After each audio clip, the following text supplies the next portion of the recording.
Welcome back to Get Mossed for week 5 of the season.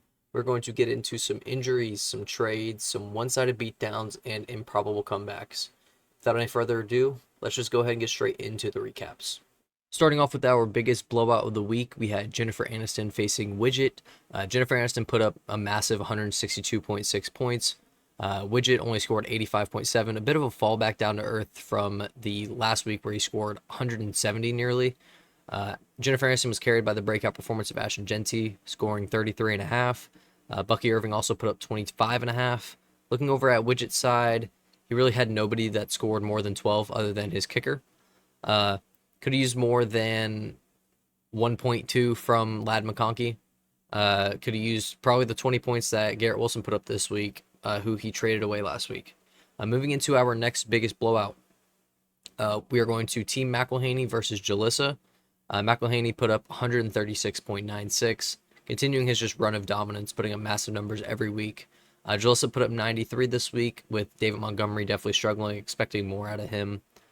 Looking over at McElhaney's side, all-around performance, 17 from his tight end, 13 from JSN, 22.6 from Justin Jefferson, 22.5 from James Cook.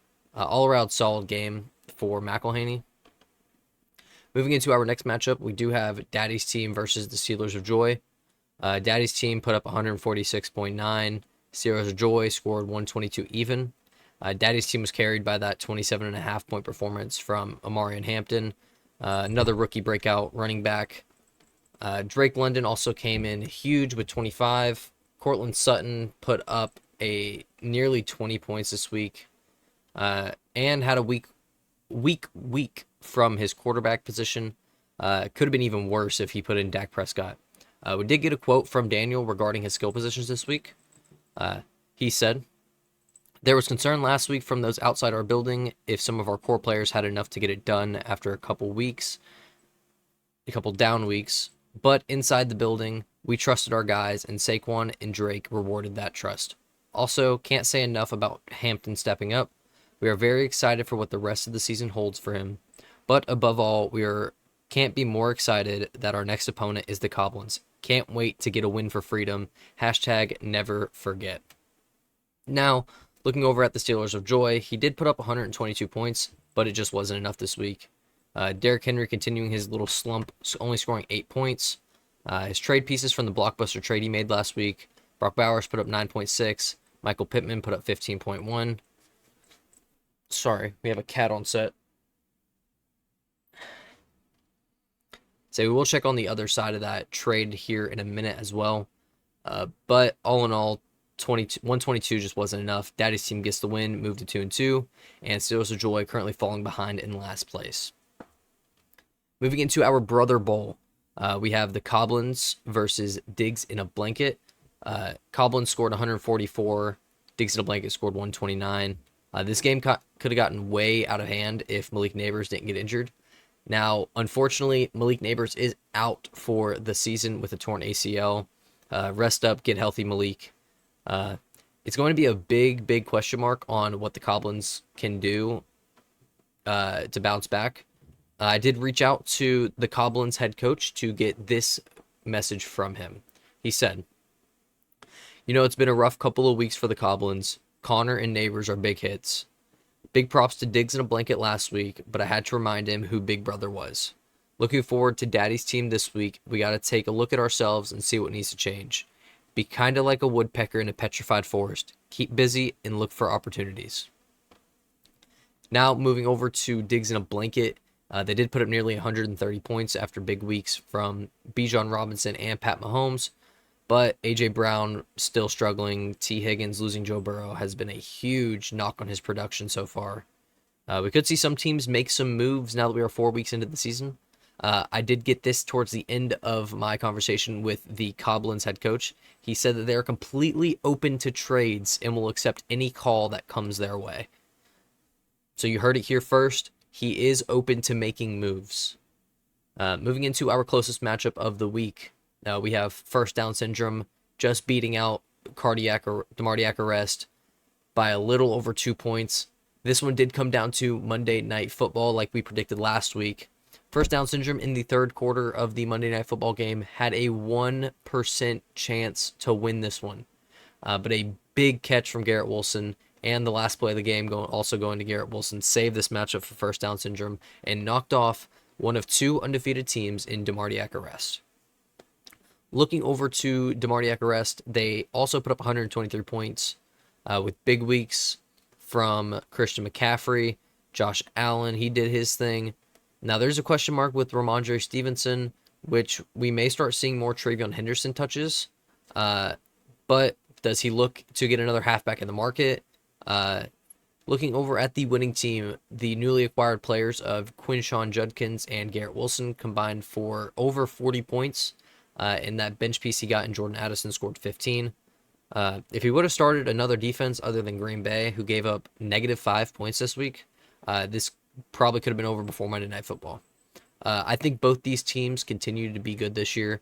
One loss on DeMartiac arrest record isn't going to kill the season. They're still sitting in second place.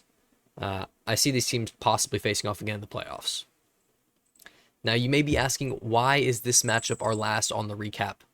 That's because I got this quote from head coach of Coop Cup Clan. He said this. It was probably the easiest game I've ever won. I didn't have any doubt in my mind.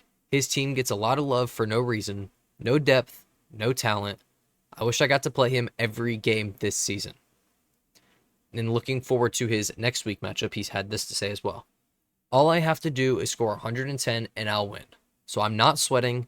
His team is just what we call not good. He's only relevant because Weston doesn't have a brain.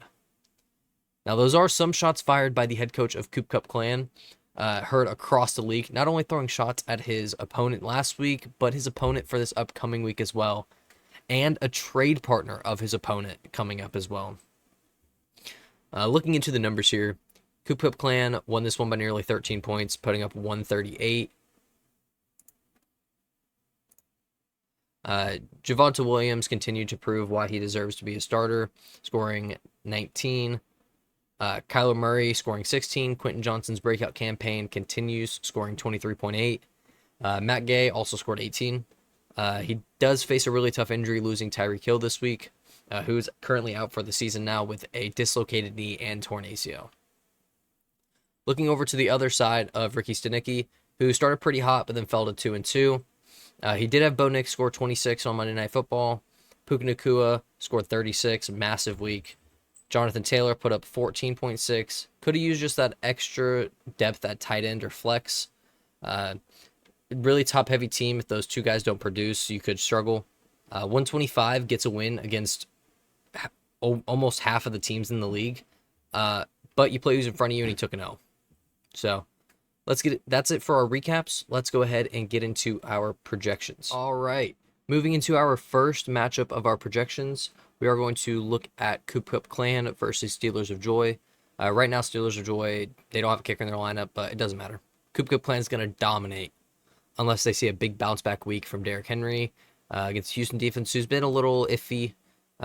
Also just have Josh Jacobs on bye week. This does start the bye weeks for teams, so we could see some different lineups that we would normally see. But just looking at this matchup, advantage at every position for Coop Cup Clan. You're going to fall to 1-4 Steelers of Joy. It's going to happen. Moving into our next one. This one is a little bit difficult to project here just because Widget doesn't have his full lineup set just yet at the time of recording. That being said, it's projected total for Jalissa. If you add in his players that we do expect him to add, it is still about a 10-point advantage for Jalissa. Not much to really project here. Jalissa is going to dominate. It's Widget enjoy 1-4 as well. Moving into our next matchup, we have First Down Syndrome versus Diggs in a Blanket. First Down Syndrome is projected to win by nearly 30 points this week. They did make a trade for Brendan Strange to fill a Kyle Pitts bye week. Starting CJ Stroud this week because of a waiver wire pickup, because of Lamar Jackson's possible missed weeks. Looking over at the other side, he does have the advantage at quarterback and at tight end, but does have Bijan Robinson on bye, so I think it's a huge loss for him. I think just because the numbers on the other side, First Down Syndrome takes this one, moves to 4-1. Moving to our next matchup, we have DeMartiak Arrest facing Jennifer Aniston. The projection currently has DeMartiak Arrest winning by 12.5. We could see this one getting even crazier just because Bucky Irving's injury now. He is pretty much expected to miss this week. He was seen in a walking boot today at practice. And he's starting an inconsistent receiver for Tennessee. I think this one's pretty straightforward, pretty simple. DeMartiak Arrest winning this one easily. Moving into our second to last matchup, we have Daddy's team versus the Coblins right now. He's projected to win by 6.5. They do have their playmakers currently being on bye. It's going to be a tough week for the Coblins because of his injuries. Losing Malik Neighbors is huge. But we could see on the other side, Malik Washington is starting for Daddy's team due to that Tyreek Hill injury. Picked him up. Maybe some more of those targets will go to him. Cam Scatabo, Amarian Hampton, Saquon Barkley. I think his skill position guys get it done for Daddy's team this week, and he takes a win. Moving into our Get Mossed game of the week, we have a projected upset for the number 1 seed in the league right now. Ricky Stanicki is currently projected to win by 5.5. This is really just best going against best. Nobody has any big bye weeks. And this should be an extremely fun matchup to watch play out. Now, speaking of Ricky Stanicki, he did make a move to get Chris Olave off first down syndrome. He still has Puka Nacua doing Puka Nacua things.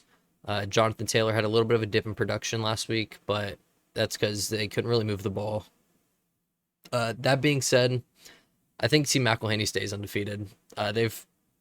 Until they prove that they aren't going to win a tough matchup, I'm going to take them every time. So that is going to wrap up our recaps and projections for this week. We're going to go ahead and get to the highlights. And this week, we are doing a wide receiver spotlight. We're just going to start with the common face, Emeka Ibuka. Gets the ball right in the seam, carries it all the way to the end zone. Next up, we got Ricky Pearsall out of Florida. Beautiful one-handed catch on the sideline. Good grab. Now we got a guy who's been struggling. Marvin Harrison Jr. high points it for the touchdown. Moving into Dallas. Deep ball to Pickens, and he catches it crazy on the sideline. Gets the feet down, shows up. And the craziest catch of the week, fires to the end zone. It's caught, bobbled, toe tap, still down, touchdown. That might be the best catch of the year so far.